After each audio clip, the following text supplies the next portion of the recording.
Amém. O título da mensagem é o Fazedor de Caminho. Eu não sei se é essa tradução livre, né, mas é o Waymaker. E desde que eu vi que eu ia pregar, né, hoje, né, o Senhor começou a ministrar comigo, Waymaker. E a tradução seria o Fazedor de Caminho. A gente fala caminhos no deserto. Acho que encaixou melhor, né, caminhos no deserto. Eu não entendo muito disso, mas parece que deu bom, né, caminhos no deserto. Porque o Senhor, Ele faz caminho no deserto. É incrível como Ele tem esse poder de fazer caminho no deserto, caminho onde a gente não imagina, Ele vai lá e está fazendo. A gente não enxerga, Deus vai lá e transforma. É maravilhoso isso. Deus dá bom, cara. Deus transforma as coisas. E aí eu fui vendo alguns versos que me chamavam a atenção, né? Que fala que Ele está aqui, está movendo entre nós, é um Deus de promessas, Deus de milagres, caminho no deserto e luz na escuridão.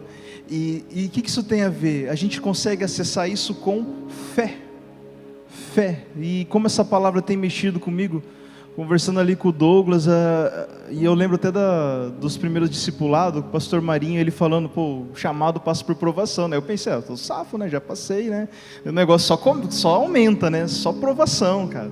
Só provação. E aí falou, Senhor, eu não vou largar. A gente tem vontade de largar, mas a gente não larga, né? Eu falei, não, Senhor, eu vou me segurar aqui, porque eu preciso, Pai.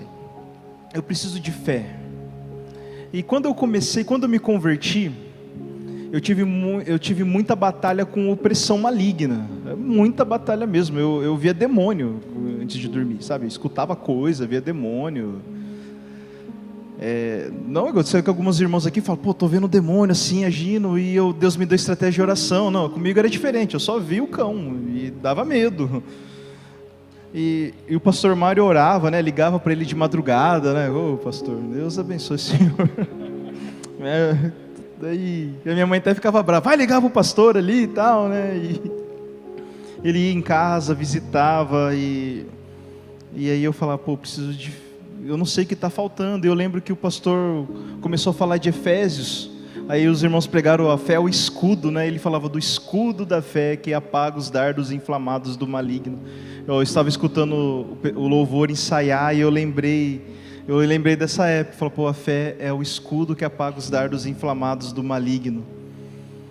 E eu lembro que eu ganhei um livrinho de uma irmã, né, chamado Sementes de Fé. Eu não entendi por quê. Era um devocionalzinho, né, tinha 30 capítulos e cada dia falava de sementes de fé. E eu li um versículo. E sabe aquele versículo como se ele abrisse uma chave? E esse versículo está em Marcos 11, 22 a 25. Pode colocar aí. Então Jesus respondeu, tenham fé em Deus. Eu lhes asseguro que se alguém disser a este monte, levante-se e atire-se no mar, e não duvidar em seu coração, mas crer que acontecerá o que diz, assim lhe será feito. Portanto eu lhes digo, tudo que vocês pedirem em oração, creiam que já o receberam, e assim lhe sucederá. Verso 25. Quando estiverem orando, e se tiverem alguma coisa contra alguém, perdoem-no, para que o Pai Celestial perdoe as transgressões de vocês. E aí o que me marcou é aquilo que está no verso 24. Tudo que vocês pedirem em oração, creiam que já o receberam, e assim lhe sucederá. E eu ganhei uma habilidade, o Senhor me deu, falou assim, eu creio que eu já estou livre disso, eu creio que eu tenho poder sobre isso, eu creio que o sangue do Cordeiro está sobre a minha vida, e aquela chave liberou. E foi legal que um dia, o pastor Mário sempre vai aqui, a gente pegava ele aqui no cantinho, ele parava, né? Se bem que eu acho que ele ia atrás da gente, né? Não sei se já tiveram essa coisa do pastor, você tá ruim, né? Ele aparece ali. E aí o pastor Mário orou comigo, a irmã segurou na minha mão assim e falou, filho, Deus te deu fé. Ela nem sabia que eu tinha lido isso. E eu tomei posse, que eu recebi a fé. Cara, e aí é crer que eu já recebi, e assim lhe sucederá. Isso aqui não é lei da atração, isso é fé. Porque a lei da atração não é só simplesmente pensamento positivo. Porque eu entendi o que era fé, e eu percebi que a fé não envolve só só crer. A fé envolve em crer e agir. Porque a fé, ela libera em nós a capacidade de agir. Porque o Senhor diz, né, tanto querer quanto efetuar vem do Senhor. E a fé, ela não envolve só eu creio, eu ajo de acordo com aquilo. E quando fala do Waymaker, eu fui ver, né, a origem da música, e ela estourou mesmo com uma cantora nigeriana, uma adoradora, né, e ela falou, Deus estava me levando um novo caminho, e eu tinha que sair da zona de conforto, e avançar, e ela falava de Abraão, que Abraão foi isso, teve que sair do conforto. E aí em Romanos 4, 17 a 25, fala muito disso, né, que como está escrito, eu o constituí pai de muitas nações. Diante disso, Abraão creu em Deus, e aquele que dá vida aos mortos, e chama as coisas que não existem como se existissem. Olha que loucura, volta ali. Ele chama as coisas que não existem como se existissem. Não tem sentido isso? Vocês já passaram, eu tenho certeza, estou falando isso e você vai se reconhecer. Você imaginou algo, Deus colocou algo no teu coração, tudo falava o contrário, mas você permaneceu firme e aquilo aconteceu? Isso é fé. Continuando, Abraão contra toda a esperança, em esperança creu, tornando-se assim pai de muitas nações, como foi dito a seu respeito. Assim será a sua descendência. Sem esmorecer na fé, reconheceu que o seu corpo já estava sem vitalidade, porque tinha aproximadamente 100 anos de idade, e que o ventre de Sara já estava sem vigor. Mesmo assim, não deixou de crer na promessa de Deus, mas foi fortalecido em sua fé e deu glória a Deus, porque estava plenamente convencido de que Ele era poderoso para cumprir o que havia prometido. Como consequência, isso lhe foi atribuído como justiça. Agora não está escrito, lhe foi atribuído somente por causa dele, mas também por nossa causa, a quem Deus atribuirá justiça a nós, que cremos naquele que ressuscitou Jesus, o nosso Senhor, dentre os mortos. Ele foi entregue à morte pelas nossas transgressões e ressuscitou para a nossa justificação. A palavra fala que em Cristo Jesus nós somos abençoados com todas as sortes de bênçãos celestiais. E aí a gente fala de fé, né? Fala, não vou ter fé, né? Porque, eu não sei quem inventou isso daí, né? Eu não sei, eu já escutei, assim, não foi pregado aqui, mas eu já escutei, tá? Eu garanto para vocês, não foi pregado aqui. Que se você pede sabedoria, Deus dá sabedoria de graça, é verdade, tá? Em Tiago 1. Mas se você pedir fé, vai vir tribulação.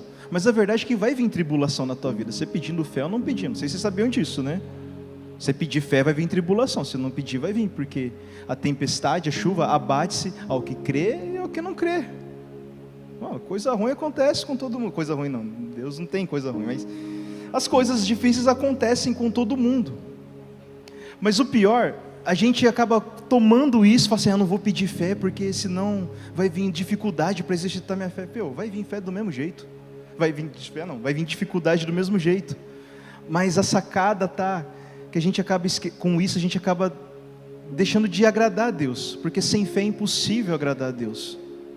E aí eu me vi assim, Senhor, eu preciso exercitar minha fé, porque eu não estou te agradando, está tendo situação difícil na minha vida, e eu não estou exercitando a minha fé, eu não estou buscando como eu deveria buscar a tua vontade, e com isso eu não te agrado.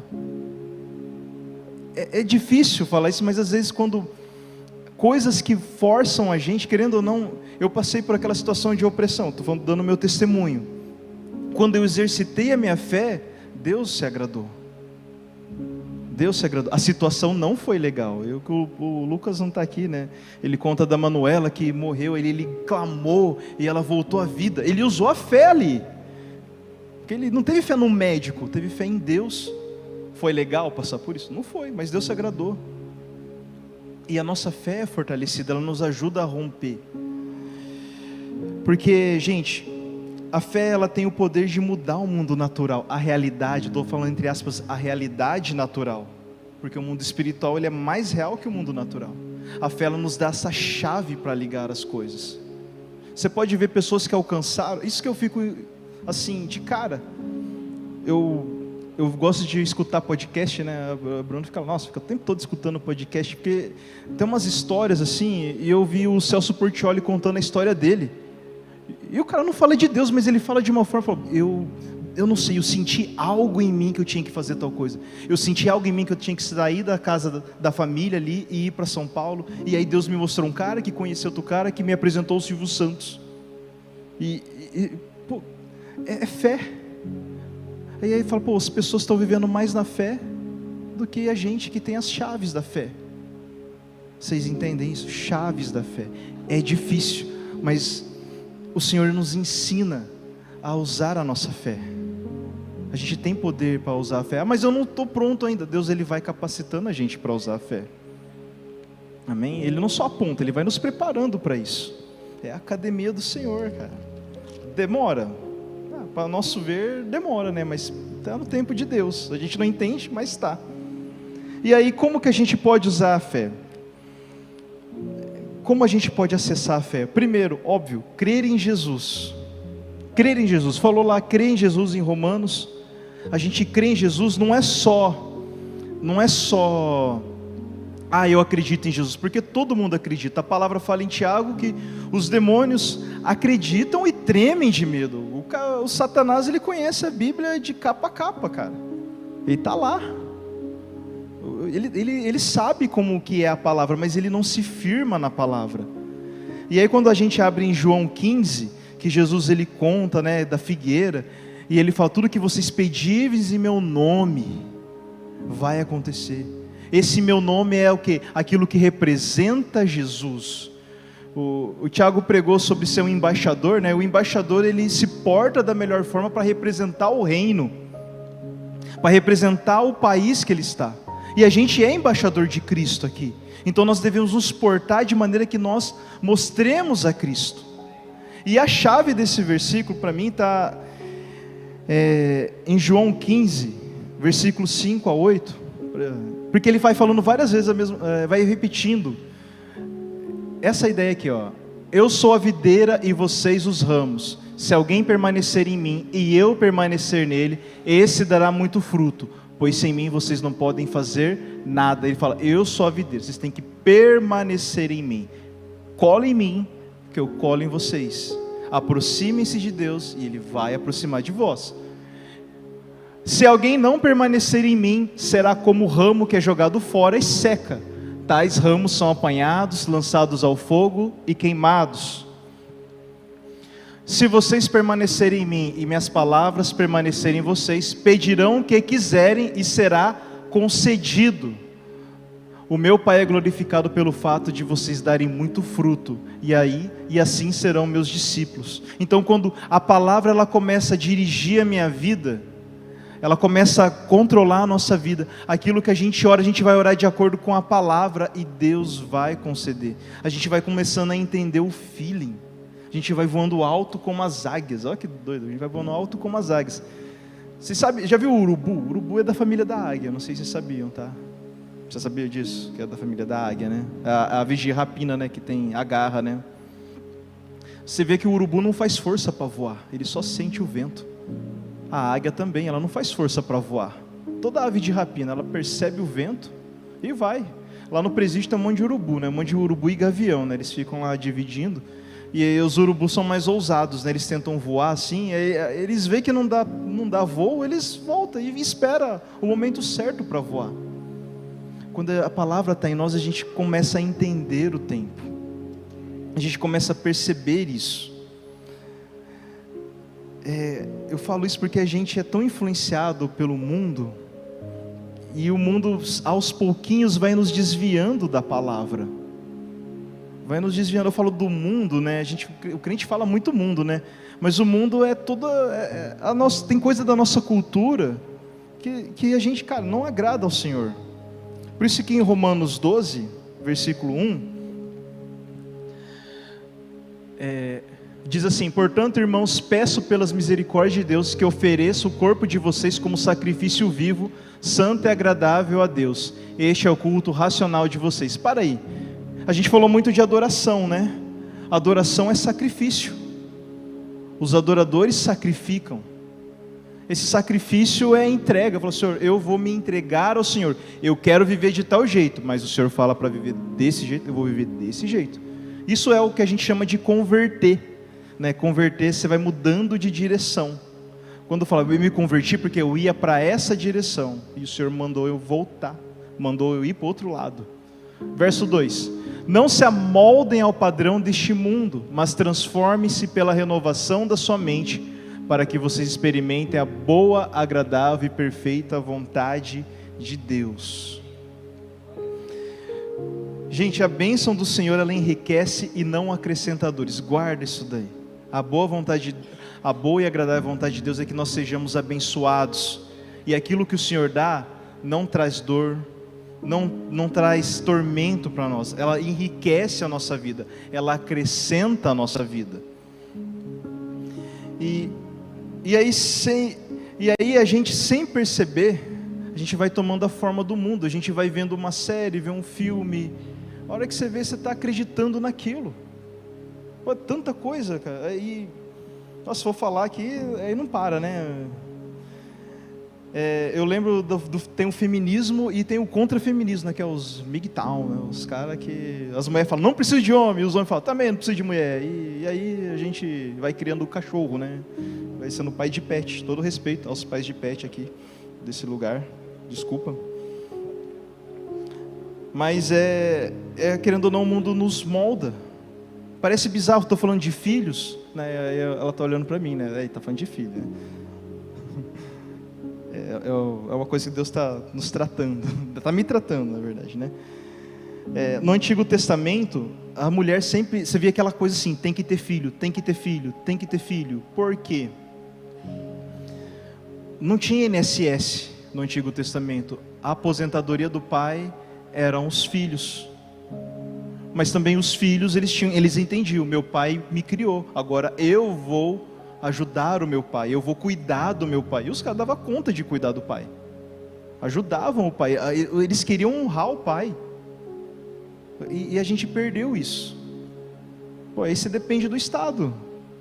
É fogo, cara. A gente depende do Estado, né? Complicado. Vamos lá, não vou perder o foco. E a palavra, e Jesus fala da palavra, né? A palavra significa logos, que significa, que é o verbo, que é a razão, sentido, o fundamento. Então a gente entende, Jesus, aquilo que o Senhor fala é o fundamento da vida. Ainda que o mundo fale o contrário, é o fundamento. Eu falo do fundamento, falei do feminismo, porque eu já escutei muita colega reclamando, principalmente quando tinha um bebê. Elas falam assim, pô, eu quero estar com meu filho, eu quero matar as mulheres que queimaram o sutiã, porque eu queria estar com meu filho, eu não queria estar passando por esses nervosos. E é um exemplo, não sei se, talvez você pensa diferente, né, porque o mundo faz a gente querer ser independente um do outro. Falar, eu não preciso de você, você se vira, eu me viro e já era. É assim. Infelizmente, e a palavra do Senhor fala, eu preciso de você, você precisa de mim, vamos juntos, um ajudar ao outro, um cobrir ao outro. Outro ponto, nutrir as promessas para que não percamos o tempo de Deus. Nutrir promessas. Quando Jesus veio, ele chegou lá, né, foi o tempo de Jesus, os céus apontaram para Cristo, porque tinha uma estrela que mostrava, né? Com certeza na cantata deve ter a música da estrela. Sempre tem a musiquinha da estrelinha, né? Que aí vem os reis magos e vão ali atrás da estrela. Os caras não eram do povo de Deus. Eles não tinha sacrifício, não tinha nada. Eles guardaram uma promessa e falaram, pô, um dia vai vir um Messias, o cara que vai salvar o mundo, e a estrela vai apontar. Herodes, que não era do povo, ele acreditou na promessa. Tanto é que quando ele descobriu do Messias, que era o rei dos judeus, falou, vai ter rei aqui não, vou mandar matar todo mundo. Pô, ele acreditou mais na promessa do que o próprio povo. É doido, né? Aí os pagãos entenderam, e os religiosos da época não, e perderam a promessa, porque começaram a olhar muito a própria vida. Eu estou falando isso, mas é para mim, porque a gente começa a olhar muito para a nossa casa. Eu quero ter uma casa, quero melhorar minha casa, preciso ganhar mais dinheiro. E aí o tempo vai passando. Aí eu tenho medo de viver aquilo que Jesus falou, que nos últimos dias seriam como os tempos de Ló, e Noé. As pessoas casavam, davam-se casamento, faziam negócios, veio o dilúvio e todo mundo morreu. Veio o fogo em Sodoma e as pessoas ali morreram, não viram o tempo. E por isso que é importante nós regarmos a palavra e nos prepararmos, né? Até mesmo se a gente pensa assim, pô, já trabalhei bastante, né? Porque enquanto eu estava ministrando, eu falava, senhor, a gente acaba cansando das batalhas, né, cara? E aí me veio essa palavra aqui, 1 Coríntios 9, 24, 27. Bom, a gente acha que fez bastante, né? Mas olha para Paulo, né, cara? Paulo fez, nossa, dá até vergonha, né? Vocês não sabem que de todos os que correm uma competição, apenas um ganha o prêmio? Corram de tal modo que alcancem o prêmio. Todos os que competem nos jogos se submetem a um treinamento rigoroso para obter uma coroa que logo perece, mas nós o fazemos para ganhar uma coroa imperecível. Sendo assim, não corro como quem corre sem alvo e não luto como quem esmurra o ar. Contudo, esmurro meu corpo e faço dele meu escravo, para que depois de ter pregado aos outros, eu mesmo não venha a ser desqualificado. Pô, os caras ali, você vê os atletas, tipo o Cristiano Ronaldo, o próprio, eu vejo muito basquete, né? O LeBron James. O cara comprou uma máquina de refrigeração, de criogenia. O cara gastou $1 milhão na máquina, para ele só, não está seguindo. O cara tem um treinamento do clube e ele paga um personal para ele, para você ver o nível de profissionalismo, o nível de exigência. O cara deixa de ir para festa, deixa de fazer um monte de coisa porque ele tem um alvo. E aí vai passar o tempo e ninguém lembra dele. E a gente tem algo maior que é para a eternidade. E aí Paulo fala, ó, eu sou como esses caras, eles se esforçam. Vocês sabiam que eles até mudavam a dieta? As primeiras bombas no templo lá de Paulo era testículo de boi, de cabra, porque aumentava a testosterona. O cara comia testículo, iguarias, né, sabe, para aumentar a força. Olha que loucura.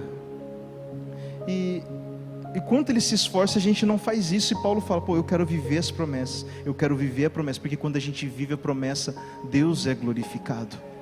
Só que para a gente viver a promessa, a gente precisa tomar água. A água que é a palavra. A palavra é também, na Bíblia, ela é comparada à água. E eu falei do caminho no deserto porque nessas últimas semanas a gente está vendo o Saara florescer. Está tendo vegetação no Saara. Nunca, desde que a gente relata a história, isso aconteceu. E lá no Saara tem umas cavernas. E os homens das cavernas, hoje a gente tem o Twitter, agora voltou o Twitter, né? Tem a internet, a gente tira foto. Os homens das cavernas, né, a mensagem deles era talhar na pedra. E eles desenhavam eles desenhavam animais grandes, florestas.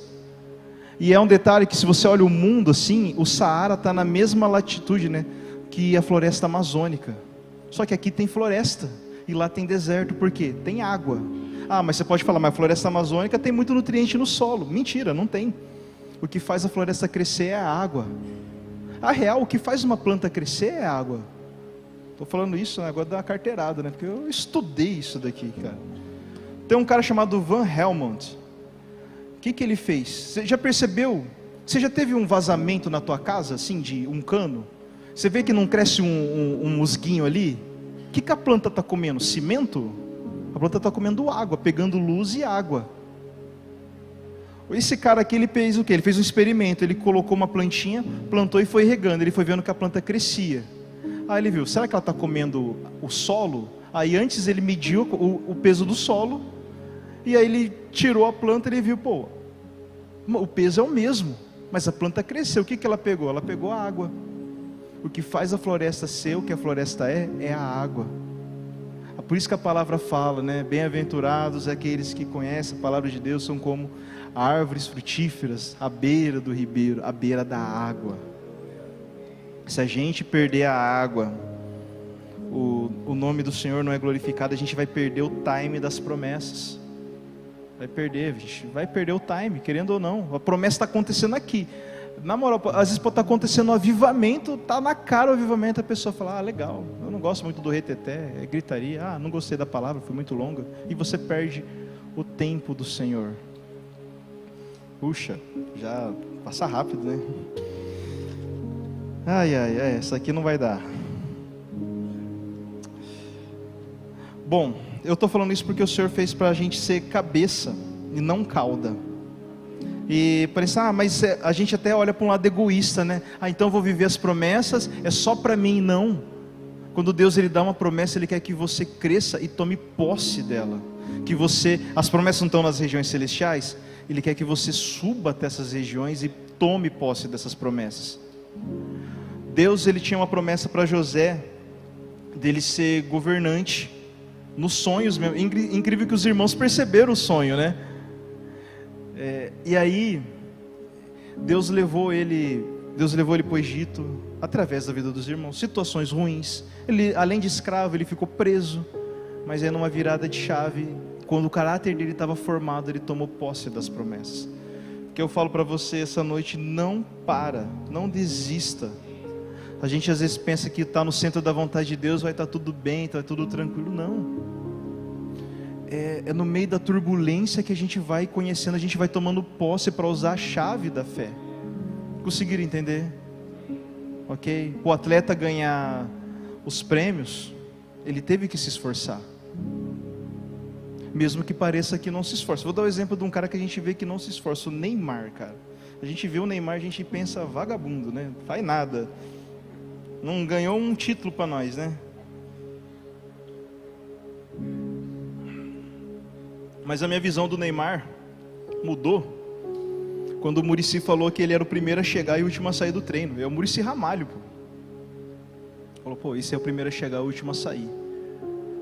E mesmo a gente tendo a fama de não faz nada, cai, pipoqueiro, mano, ele só ganhou 30 títulos, né?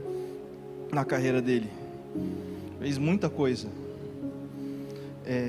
É claro que tem o foco, tudo mais, eu não conheço a vida dele, mas quando a gente tem um foco, a gente quer, o Senhor ele vai nos abençoando. Eu não sei qual promessa que o Senhor tem para a tua vida, o que Ele falou para você, mas não não desista, dói, mas para crescer vai doer. Aí tem o Ruslan ali, olha o tamanho do Ruslan ali. Para crescer dói, né, Ruslan? Se não doeu, o treino não foi bom, né? É assim. E falando em crescer, em corpo, né? O terceiro ponto é reconhecer o corpo, ou discernir o corpo de Cristo. Como assim reconhecer? O pastor falou e é fato. A gente é abençoado através da vida de outras pessoas. A bênção, as promessas vêm através de outras pessoas. Quando a gente vê Romanos capítulo 12, versículo 3 até o 8, a gente vai ler. Por isso, pela graça que me foi dada, digo a todos vocês, não pensem de vocês mesmos além do que devem pensar, mas pensem moderadamente segundo a medida da fé que Deus deu a cada um. Então a gente vai se olhar a medida da fé, ok? Quanto mais eu me alimento da palavra, mais eu vou tendo noção, consciência de quem eu sou. Como cada um de nós tem um corpo com muitos membros, e esses membros não têm todos a mesma função, assim em Cristo nós que somos muitos, formamos um só corpo, e cada membro está ligado a todos os outros. Temos diferentes dons de acordo com a graça que nos foi dada. Se alguém tem um dom de profetizar, use de acordo com a sua fé. Se o dom é servir, sirva. Se é ensinar, ensine. E se é encorajar, que assim o faça. Se é contribuir, que contribua generosamente. Se é exercer liderança, que a exerça com dedicação. Se é mostrar misericórdia, que o faça com alegria. Então, nós temos um corpo. À medida que eu sei quem eu sou no corpo, eu começo a entender que eu consigo reconhecer o papel do outro na minha vida. José, ele entendeu o papel dos irmãos na vida. Ele poderia ali na hora se vingar deles. A gente tem aquela coisa de vingança, né, mano? É doido. E José, ele falou, não, Deus transformou o mal em bênção. Deus transformou, eu não sei o que você está passando, mas Deus vai transformar aquilo que você acha que é mal em bênção. Como a gente fala aqui, das suas feridas sai unção para curar outros. do seu testemunho, outros vão tomar posse daquilo que viveu, porque Deus não tem filhos preferidos. Uns acreditam, uns têm fé e usam a fé e vivem as bênçãos. Outros não, mas em nome de Jesus somos aqueles que vivem a fé. E você viu que em Marcos 11:26, na verdade 11:25, né? Deus ele fala do perdão. Jesus ele fala, perdoe uns aos outros. Se perdoar, o Pai Celestial vos perdoará. Por que ele fala isso? Porque ele quer que a gente viva em unidade. E o pastor André falou domingo, né, que a fé nos habilita a perdoar. Cara, porque a gente tem que viver em unidade. Não é fácil viver em unidade. É gostoso, né? Porque todo mundo de longe é bonito, né? Você vai chegando perto, né? É igual o zoom, vai aproximando aqui, vai vendo as imperfeições do outro. Assim, não é legal, cara. Cansa. Mas a igreja primitiva, ela vivia coisas maravilhosas porque ela sabia viver em unidade.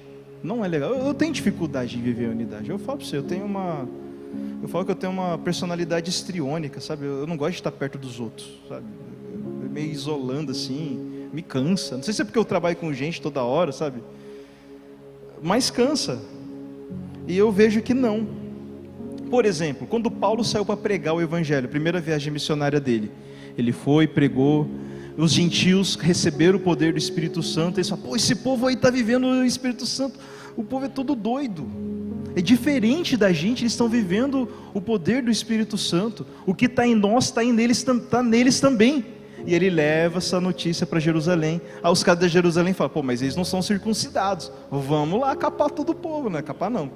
Entenderam, né? Que é a marca, né? Querendo viver na lei. E aí é legal que tem o concílio de Jerusalém. E aí está em Atos, versículo 28. Olha que doido. Os caras conversaram, trocaram ideia lá, cada um falou uma coisa. Atos capítulo 15, versículo 28. E o 29 também. E aí eles falaram assim, para ser o bem ao Espírito Santo e a nós não impor a vocês nada além das seguintes exigências necessárias: que se abstenham de comida sacrificada aos ídolos, do sangue, da carne de animais estrangulados, da imoralidade sexual. Vocês farão bem em evitar essas coisas, que tudo vá bem com vocês. Volta no 28. Eles conversaram, entraram em acordo e não falou assim, Deus mandou, não, pareceu bem para nós e para o Espírito Santo. Eles concordaram entre si. Um monte de gente com cabeça um diferente do outro, porque ali naquele meio tinha tudo. Não sei se você sabia, mas Jesus, ele tinha Simão nacionalista e ele tinha Mateus. Imagina que Jesus estivesse no nosso tempo, ele fala assim, você é do Lula? Vem comigo. Você é do Bolsonaro? Vem também. Eu tenho certeza que quando ele mandou os 12, ele deve ter colocado Simão nacionalista e Mateus, para ir junto pregar. Ai que doido, né? Fogo, né? Ele faz essas coisas para a gente afinar o outro. Às vezes a gente está perto de uma pessoa que nos desagrada. A família é assim. E a gente tem que estender graça. É difícil estender graça, né? Dói. Tem que nos esticar. Mas aí a palavra fala que a gente, em Hebreus 12, eu estou indo muito, né? Eu vou indo, estou acabando. Hebreus 12, 14 fala assim: busquem a paz com todos e a santificação, sem a qual ninguém verá o Senhor. Tomem cuidado para que ninguém se afaste da graça de Deus e para que nenhuma raiz de amargura ao brotar cause perturbação e contamine muitos. Volta aí no 14, por favor. Busquem a paz com todos. A gente pensa, o mundo fala que paz é não viver em conflito. Paz é não ter conflito. Eu gosto muito dessa coisa de guerra, né? Eu vejo bombas assim, essas coisas. É fantástico como eu descobri que o mundo pode acabar a qualquer momento, sem a gente perceber. E tem dois países que brigavam muito entre si, Índia e Paquistão. E eles não brigam entre si mais. E tem a Índia no meio também que briga com a China, né? Índia e Paquistão. Como que eles resolveram o conflito deles? Cada um construiu uma bomba atômica. O indiano construiu uma bomba atômica, o Paquistão também. Estão em paz. Essa é a paz do mundo. Entendeu? Legal, né? Imagina, eu sou vizinho do Caio. O Caio, eu vi que ele comprou uma metralhadora. Como eu vou ter paz com o raio? Compro uma também, se ele me furar, eu furo ele. É assim a paz, não é? É verdade, não é a paz do mundo, não é desse jeito? Pô, não é assim? Às vezes você está andando num lugar, você está armado, você está vendo uns caras tudo lá, 2 caras numa moto, o que você faz? Você levanta aqui e você mostra o cano aqui, né? Que fala, estou em paz. Mas a paz do reino é não ter ruptura, porque a gente vai tendo dificuldade com a nossa tendência a se afastar do outro. E Jesus fala, você tem que se aproximar, porque ele tem algo que é importante para você. E assim, eu estou aprendendo isso, entender o valor do outro. Aprender, né, porque no meio dessa loucura, né, que a gente está numa igreja, eu falo assim que a igreja ela tem a gente faz muita coisa, né? O problema é de que uns fazem muita coisa, a gente vê os que não faz nada. Aí hora a gente está nos que faz, e aí hora a gente está nos que não faz, né? Aí ó que doideira. Tenho certeza que é assim que acontece nos bastidores, né? Aí eu estou fazendo um monte, eu olho para quem não faz nada. Ah, não está fazendo nada. Aí eu canso, eu não faço nada. Aí o que não está fazendo nada começa a fazer. Aí ficam brigando com o outro. E vem pensamento assim, ninguém me valoriza, eu sou escravo aqui. Ou fulano não ajuda, é só um estorvo. E pasmem, Paulo aprendeu isso. A resposta que eu descobri é cresça em fé. Por quê? Efésios 4, 1 a 16. Não vou ler tudo, por favor, tá? Mas é só para vocês verem onde está. Carta aos Efésios, capítulo 4, versículo 1. Como prisioneiro no Senhor, guarda isso aí, como prisioneiro no Senhor, peço a vocês que vivam de maneira digna do chamado que receberam, com toda humildade e mansidão, com paciência, suportando uns aos outros com amor. Façam todo esforço para conservar a unidade do Espírito pelo vínculo da paz. Que a paz não é não ter conflito, é eu entender o outro, é eu ceder.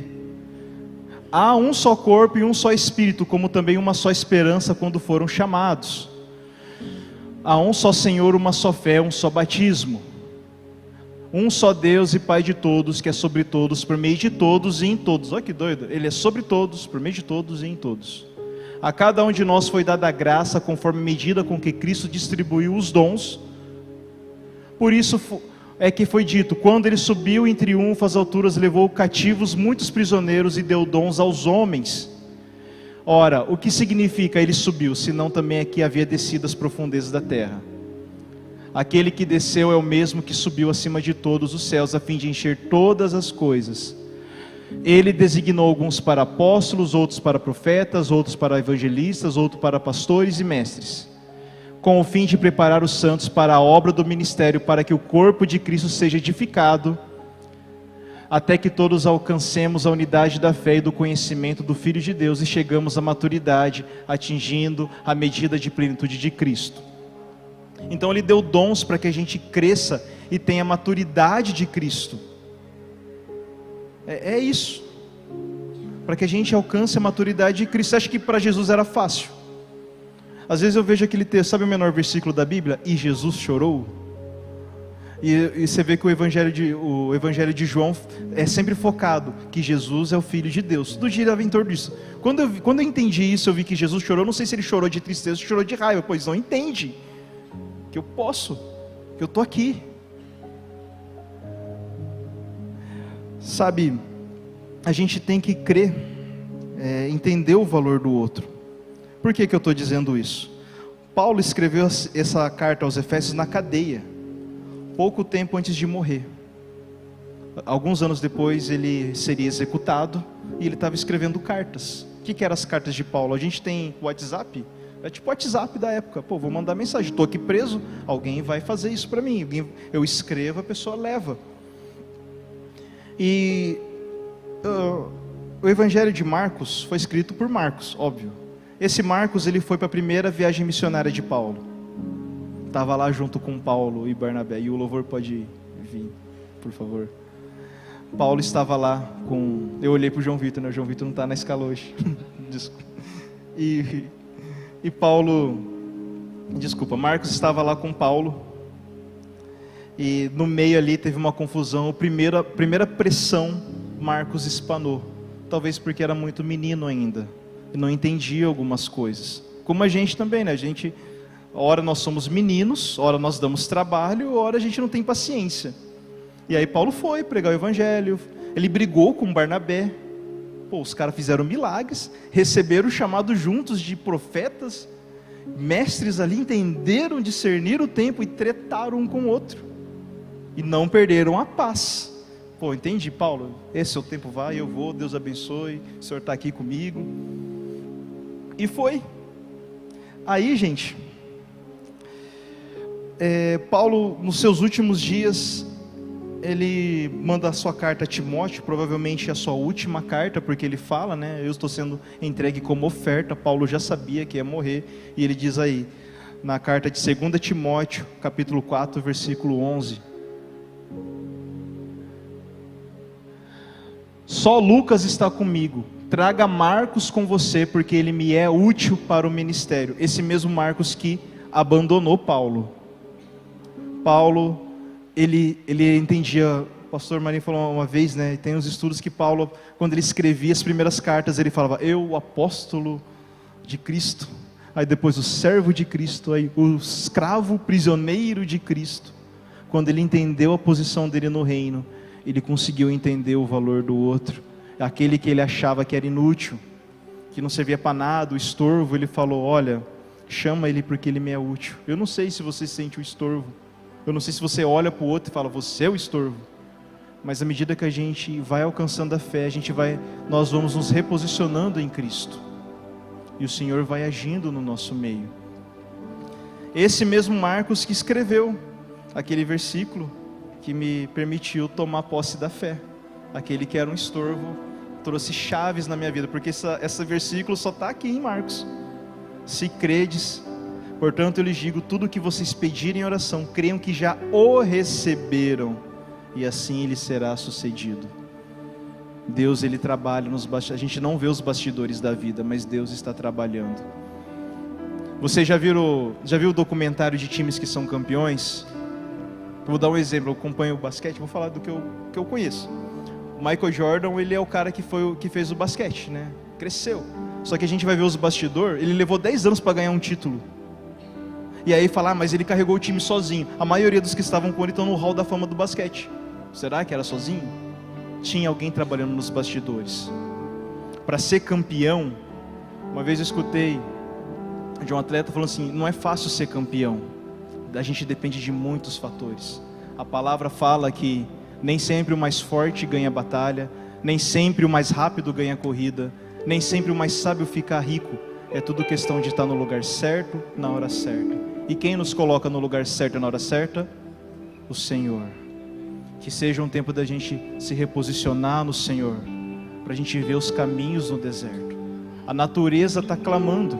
Nunca ninguém viu chuva tão forte no Saara, tanta chuva, fazendo o deserto florescer. Há sinais no céu. A natureza clama. É tempo da gente se reposicionar no Senhor e viver o tempo de milagres. Amém? Vamos louvar o Senhor.